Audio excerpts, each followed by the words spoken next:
ថ្មីត្បិតតែប្រាសាទនេះតូចតែសំណង់ស្ថាបត្យកម្មគឺល្អិតល្អន់ល្អឥតខ្ចោះអត់សរសើរមិនបានជំរាបសួរពុកម៉ែបងប្អូនទាំងឡាយថ្ងៃនេះ admin Alstyle ទំនេរងើបតាំងពីព្រលឹមធាក់កង់ទៅទៀតហើយគឺជិះកង់នៅក្នុងវងតូចព្រោះចម្ងាយផ្លូវល្មមនិងកម្លាំងជិះមកដល់វាលជលដំរីបាត់ស្ដាំចេញតាមខ្លោងទ្វារជ័យហួសបន្តិចក៏ទៅដល់ប្រាសាទ2ដែលអ្នកខ្លះគេហៅថាជាប្រាសាទកូនភ្លោះក៏នឹកឃើញថ្ងៃមុនបានថតបង្ហាញបងប្អូនបានប្រាសាទមួយហើយគឺប្រាសាទចៅសាយទេវតាតែនៅមួយទៀតមិនទាន់បានបង្ហាញបងប្អូនទេចំពោះអ្នកខេត្តសៀមរាបគ្រាន់តែឮខ្ញុំរៀបរាប់អំបញ្ញមិញប្រកាសជាស្គាល់ហើយថាប្រាសាទនោះឈ្មោះអីប្រាសាទនេះគឺប្រាសាទធម្មនន្ទបងប្អូនហេតុអីបានជាខ្ញុំថាប្រាសាទនេះជាប្រាសាទកូនភ្លោះព្រោះប្រាសាទនេះមានលក្ខណៈប្រហែលគ្នាហើយក៏ដូចទៅនឹងសំណង់ស្ថាបត្យកម្មនៃប្រាសាទអង្គរវត្តហេតុដូច្នេះហើយបានជាគេគិតថាប្រាសាទនេះត្រូវបានសាងសង់ឡើងនៅក្នុងរជ្ជកាលរបស់ព្រះបាទសូរ្យវរ្ម័នទី2ក្នុងសតវត្សទី12ដោយក្រុមព្រាហ្មណ៍សាសនាហិណ្ឌូបងប្អូនប្រាសាទធម្មនន្ទគឺជាប្រាសាទតូចច្រឡឹងបែរមុខទៅទិសខាងកើត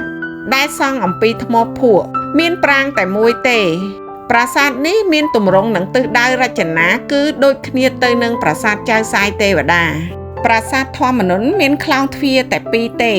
បែរមុខទៅទិសខាងកើតនិងខាងលិចហើយមានហោត្រៃតែមួយកំពែងសាងអំពីថ្មបែកក្រៀមព័ទ្ធជុំវិញប៉ុន្តែត្រូវបាក់បែកអស់ហើយឃើញតែស្នាមតែប៉ុណ្ណោះបើយើងប្រៀបធៀបជាមួយនឹងប្រាសាទចៅសាយទេវតាគឺខុសគ្នាតិចតួចត្រង់ប្រាសាទចៅសាយទេវតាមានរាងធំជាងបន្តិចមានស្ពានហាលដែលត្រដោយសសរ3ជួរនៅខាងមុខមានហោត្រៃ2និងមានខ្លោងទ្វារដល់ទៅ4បងប្អូនបើយើងដើរចូលទស្សនាប្រាសាទធម្មនន្ទពីទិសខាងកើតយើងនឹងឃើញរានហាលនៅពីមុខដែលធ្វើអំពីថ្មភក់ខ្លោងទ្វារធ្វើអំពីថ្មភក់នៅលើខ្លោងទ្វារមានចម្លាក់ហាក់បីដូចជាធ្វើមិនទាន់រួចរាល់នៅឡើយទេ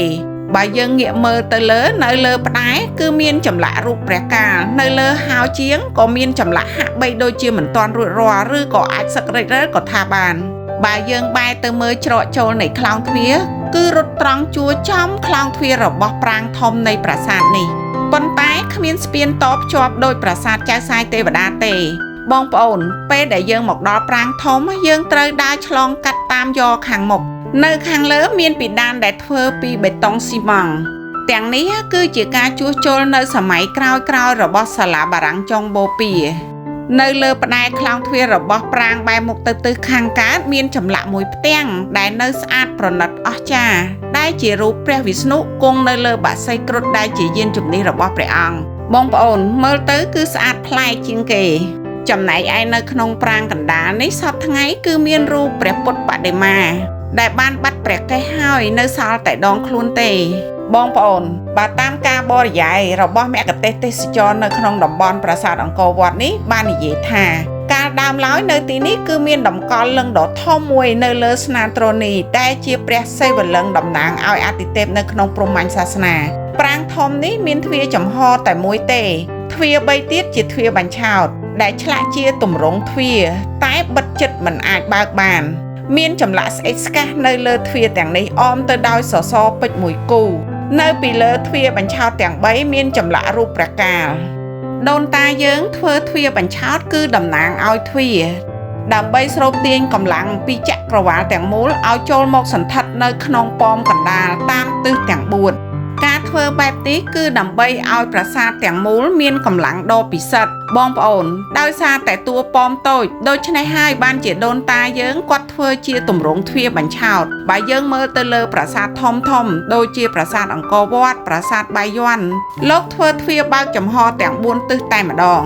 បើនៅជុំវិញតាមជញ្ជាំងនៃតួប៉មកណ្ដាលវិញយើងឃើញមានចម្លាក់អប្សរាយ៉ាងរស់រវើកតួយ៉ាងបងប្អូនដូចជាអប្សរានៅជ្រុងខាងត្បូងឈៀងខាងលិចដោយសារតែមិនសូវត្រូវទឹកភ្លៀងនិងរួចផុតពីការបំផ្លិចបំផ្លាញរបស់ជនទុច្ចរិតមើលទៅគឺនៅស្អាតដូចទើបតែឆ្លាក់រួចអញ្ចឹងដោយយើងមិននឹកស្មានទេថាវាមានអាយុជិត 1000 ឆ្នាំហើយ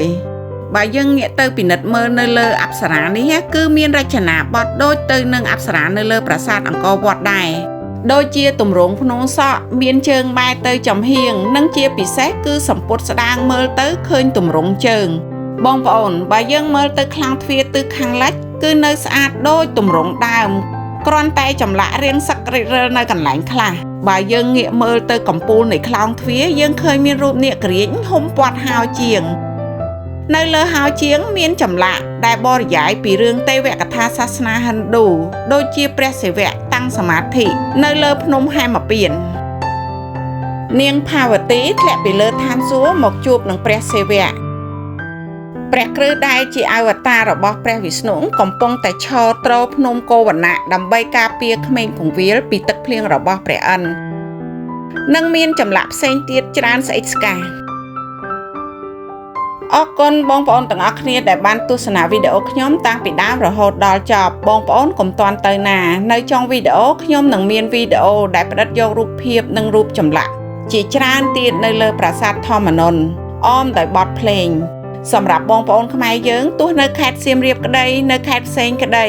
ពេលមកលេងខេត្តសៀមរាបមិនគួររំលងប្រាសាទធម្មនន្ទទេថ្មីត្បិតតែប្រាសាទនេះតូចតែសំណង់ស្ថាបត្យកម្មគឺល្អិតល្អន់ល្អឥតខ្ចោះអត់សរសើរមិនបានចំពោះអ្នកថ្មីកុំភ្លេចណាជួយ Subscribe ឲ្យ Channel Style ម្នាក់មួយផងជួយ Like ជួយ Share នាងខ្ញុំនឹងមានវីដេអូថ្មីៗបន្តទៀតអរគុណជម្រាបលា